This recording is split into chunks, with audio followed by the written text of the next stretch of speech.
What the hell are you doing? Roman, But what are you doing? I'm just, you know how on TV when they have like the Apple logo on the computer? Yeah. I'm just doing the same thing because, you know, Ford just uninvited us from the launch of the F-150, the Bronco. They banned us from their press fleet, and they even stopped sending us press releases. So there we go, no more Ford. You know what, I got a better idea. I think you're not being objective about the long-term update on this thing, so let Andre and I do it. You get lost. There you go, that looks good. All right, no, just get lost. We're gonna do a long-term update on our F-250 project truck, and that's coming up right now.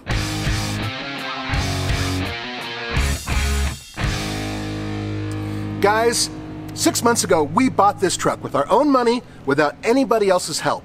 In that time, we put on 5,500 miles. And in this video, we're gonna tell you over the past 6 months what we found out about this truck in terms of what we love and what we hate. Nathan, I hope you don't mind. I'm gonna join you on this one. And let's start with the top 10 things we love about this truck. And the number one reason why we purchased it is actually under the hood. Can you pop it, please? Yep, there it is.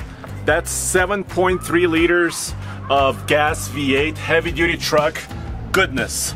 This engine is rated at 430 horsepower and 475 pound-feet of torque from the factory. It's made it to a 10-speed heavy-duty automatic transmission, and over the last 6 months, nothing has gone wrong. This has been a great engine and transmission. This truck is so tall. I mean, I feel like I'm the king of the road right now. Yep.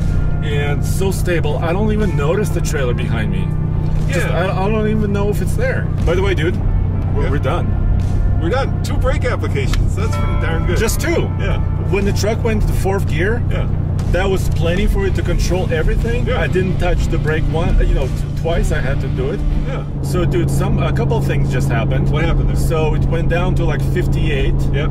And then it downshifted and got me back up to 59.60. So the truck is still trying to figure this out. There we have it. 802, guys. So pretty much that would have been run right on the money. How about the fuel economy? 3.8. 3.8 mpg. Now, interior quality we'll get to later, but I want to talk about interior layout because it's a positive. The way it's laid out, in terms of everything within reach, large buttons, large dials and knobs, everything is easy to reach, everything is easy to use. I commend Ford on the fact that I can do this without even leaning and get everything I need. There's no extra buttons that I have to worry about up here to make the vehicle run differently. I do appreciate this layout, and this system is impressive. Another thing that is really positive is not only the seating comfort. These are comfortable seats, even though they're not the leather special ones, but also utility. It's really nice to have this much of a flat floor, to have these seats being able to fold. Yes, other trucks do that as well, but it is definitely a positive, especially look how much space you have here. This is big enough for Roman and I to spoon. Continuing with the good theme, this has to do with fuel efficiency, it's also capability. This big 7.3 liter gas V8 and the 355 rear differential ratio in this truck. When it was all stock, we were able to get up to 15.5 miles per gallon when just running on a highway unladen with no weight. But the capability of this stock XLT Ford was also pretty good. 3,000 pounds of payload and almost 15,000 pounds of maximum trailer capacity.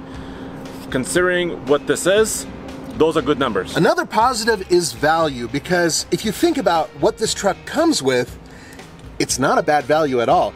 Now, we got the XLT because a lot of you guys were irritated by the fact that a lot of trucks we review are top of the line. And we agree with you, especially when a truck is over 50 grand. In this case, this vehicle's MSRP was around 55. We did get some dealer discounts to drop it down a little bit. Bear in mind, if you want to get 7.3 liter big beefy gas engine, it's about a $2,000 premium, which is what we paid. I like technology, and I think this is really cool. The Ford application that you can get on your device, where you can actually lock and unlock the truck remotely. Press and hold. You could start the engine off and on remotely. You don't have to be next to the truck. This works basically over satellite connection and Wi-Fi connection. The truck just locked. I can start the engine.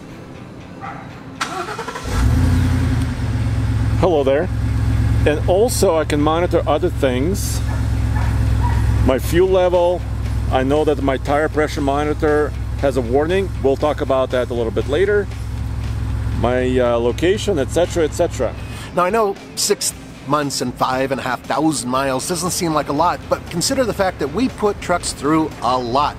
This vehicle has been rock solid. As far as we know, there have been no recalls, and it's been utterly reliable despite what we've been doing with it. This truck is part of our No Pavement Needed video series where we go coast to coast, basically from Georgia all the way to the Oregon Pacific coast off-road. And yes, we've modified this truck, but when it was stock, it had 18-inch wheels and the suspension handling was actually pretty good for a heavy-duty truck, even unladen. Since then, we put on these 18-inch KMC XD wheels. We have this 37-inch tall tire from Falcon. It's a Wild Peak AT3. And of course, we have the suspension system from Carli Suspension, which is all customized with a brand new sway bar and gigantic king shocks with Carli tuning. But probably the best thing about this truck is the way it sounds, because we also removed one of the mufflers. Nathan, can you fire this up?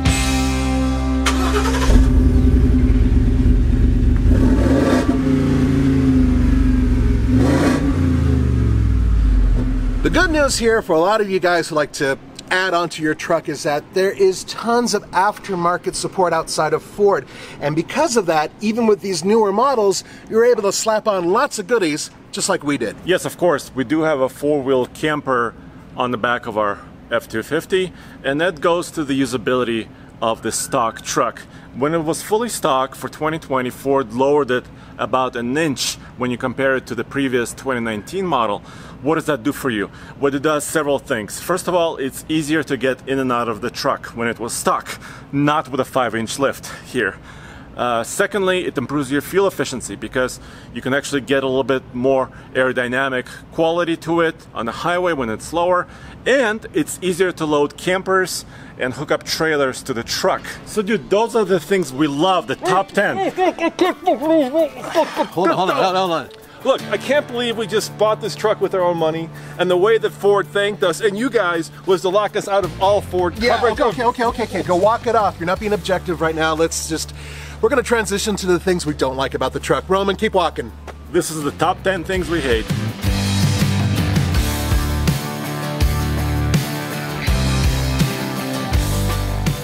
Okay, man, I gotta tell you something that's no bueno. Now, it has nothing to do with this antenna.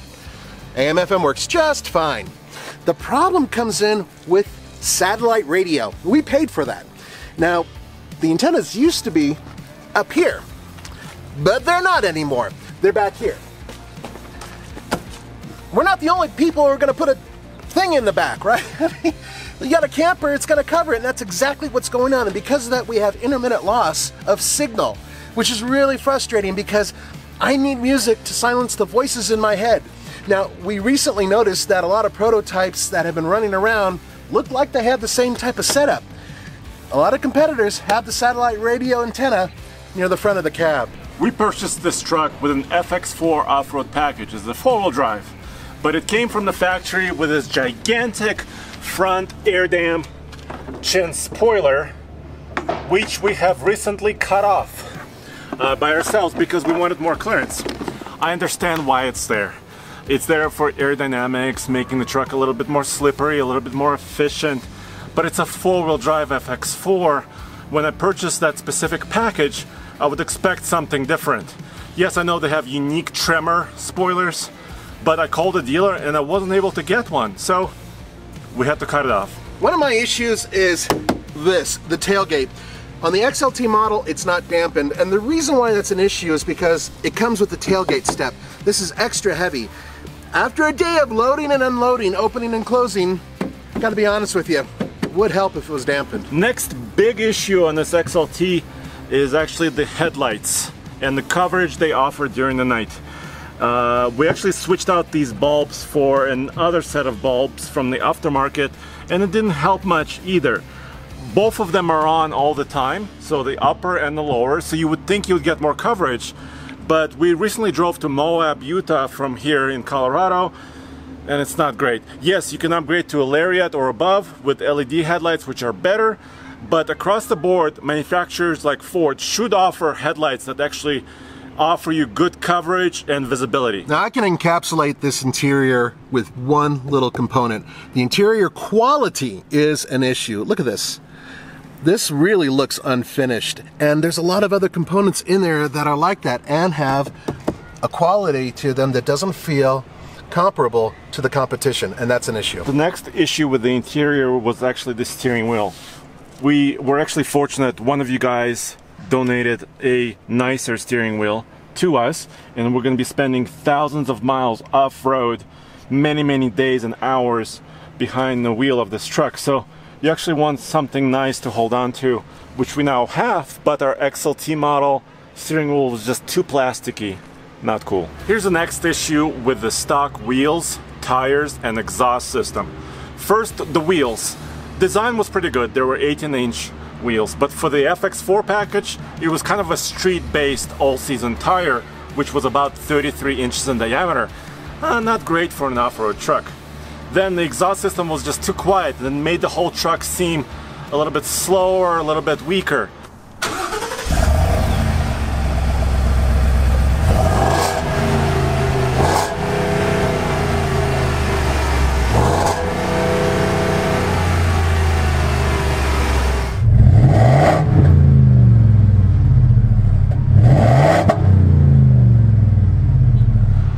I know that has to be done for regulations, for government regulations across the board in every state. So we woke it up with this aftermarket muffler. Andre, since we've done the lift and added the camper, another negative is MPG. Yeah, but we didn't help it. We lifted the truck 3 inches, added bigger tires, added about 1,500 pounds of camper. The final fuel efficiency number that we're able to get is 11.4 approximately on the highway, and it goes down further when you're off-roading.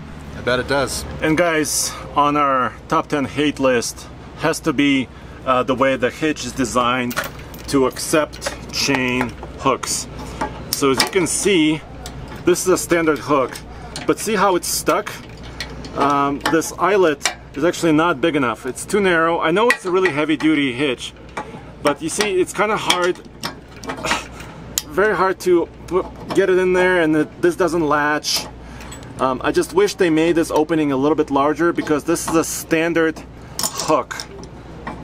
Iron Bull trailers come with this, Cimarron trailers come with this, many other trailers come with this setup. This is a usability problem. The final point here is aftermarket support from Ford Motor Company. There's a lack of it. Right, especially for the Super Duty. Yes, they have stuff for the Ranger, F-150 is somewhat available, but if you want to make your Super Duty customized from the factory, there are not a lot of options. Oh, jeez. All right. Hey, if you guys want to know why Ford banned us and you from the reveal of the F-150, the Bronco, just click on the link in the first comment below, because we really want to know if our reviews helped you buy your truck.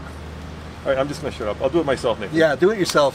Walk it off. And guys, of course, you can go back to tfltruck.com for the latest news, views, and real-world truck reviews. And remember, every Friday we have our new Camper Corner, which is awesome. Check it out.